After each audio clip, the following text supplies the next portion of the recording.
Isang mapagpalang araw po, mga kasimbahay. Panibagong araw na naman. Halina't samahan ninyo ako sa pakikinig at pagninilay sa mabuting balita sa araw na ito.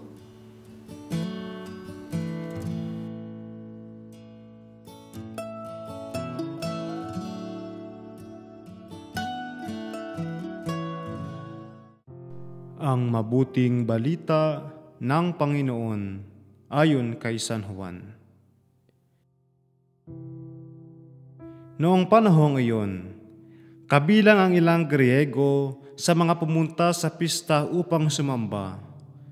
Lumapit sila kay Felipe na taga Betsaida, Galilea, at nakiusap, "Ginoo, ibig po naming makita si Jesus."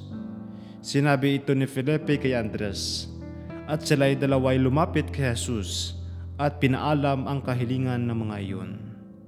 Sinabi ni Jesus, "Dumating na ang oras upang parangalan ang anak ng tao.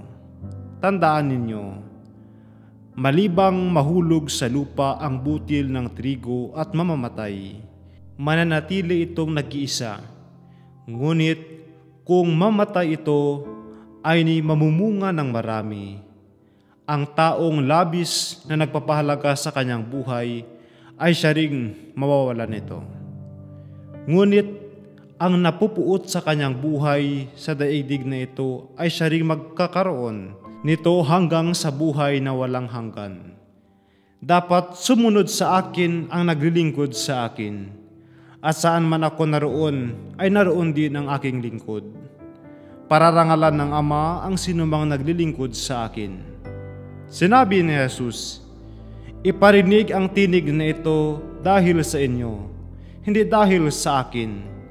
Panahon na upang hatulan ang sanlibutan. Itataboy ngayon sa labas ang pinuno ng sanlibutan ito, at kung ako'y maitaas na, ilalapit ko sa akin ang lahat ng tao." Sinabi niya ito upang ipakilala kung paano siya mamamatay. Ang mabuting balita ng Panginoon. Pagsasadiwa. Masakit umibig. Ganito ang gagawin kong tipan sa Israel. Itatanim ko sa kanilang kalooban ang aking kautusan. Isusulat ko sa kanilang mga puso. Sa unang pagbasa, hinalaw natin ang isang bahagi ng pahatid ng Panginoon kay Propeta Jeremias. Ano nga ba ang kasunduang tipan na iuukit sa mga puso ng bayan ng Diyos? Ito ang kasunduang isusulat gamit kumbaga ang dugo ni Kristong nagbigay ng buhay niya sa krus. Ito ang bagong tipang pinagtibay sa Kalbaryo, sa dako ng mga bungo nang idanak ni Kristo ang kanyang dugo at ialay ang kanyang katawan, pakundangan sa kaligtasan ng sanlibutan. Noong si Jesus ay namumuhay dito sa lupa, siya'y dumalangin at lumuluhang sumamo sa Diyos na makapagliligtas sa kanya sa kamatayan, at dininig siya dahil sa lubusan siyang nagpakumbaba. Bagamat siya'y anak ng Diyos, natutuhan niya ang tunay na kahulugan ng pagsunod sa pamamagitan ng pagtitiis. Lubhang makahulugan ang halo na ito mula sa ikalawang pagbasa, sapagkat dito sinasabi sa atin ang marahil kaisa-isang bagay na tinaglay ni Jesus sa kanyang katauhan, na kanyang natutuhan ang tumalima sa kalooban ng Ama hanggang sa kamatayan, at kamatayan man sa krus. Isa sa nakatatawag pansin sa palagay ko ay ang pagtatapat ng talatang ito ukol sa katayuan ni Kristo, na hindi madali sa kanya bilang tao na danasin ang daranasit dinanas niya sa kanyang pagpapakasakit. Kapag ang isang tao'y lumuluhang nakiusap, ang ibig sabihin talagang may ipinagmamakaawa siyang isang bagay. Kaya tinulungan siya ng Ama dahil sa pagpapakumbaba ng anak. Ito rin ang panuntunang itinakda ni Jesus sa bawat tagasunod niya. Ang naghahangad na maglingkod sa akin ay dapat sumunod sa akin. Walang patumpik-tumpik. May pagsubok at pagpapakasakit ding nakaabang sa tanang nagnanais sumunod kay Jesus. Tiyak na hindi manhid ang Diyos sa ating kahirapan kung minsan sa pagtalima sa kanyang kautusan, halimbawa sa 10 utos.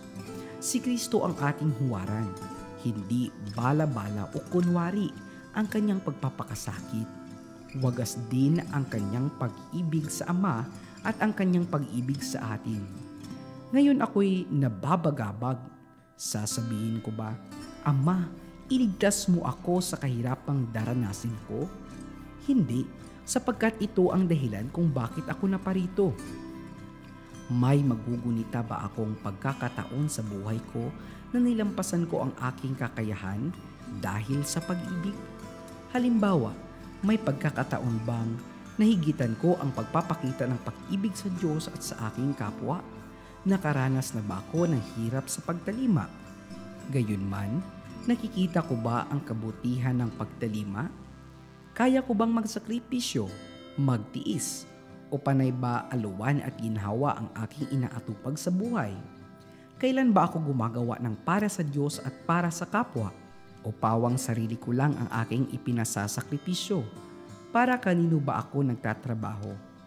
Bakit ako nagpapagod? Ang pag-ibig na tunay hindi lang pakiligan o patamisan. May kasama ring pait kung minsan, pakla, lungkot, hinagpis. Ang mahalagay, huwag agad sumuko.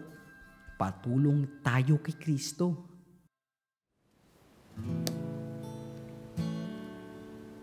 Mga kasimbahay, napakinggan at napagnilayan po natin ang mensahe ng ating Panginoon sa araw na ito. Naway pagpalain kayo ng Panginoon sa ngalan ng Ama at ng Anak at ng Espiritu Santo. Amen.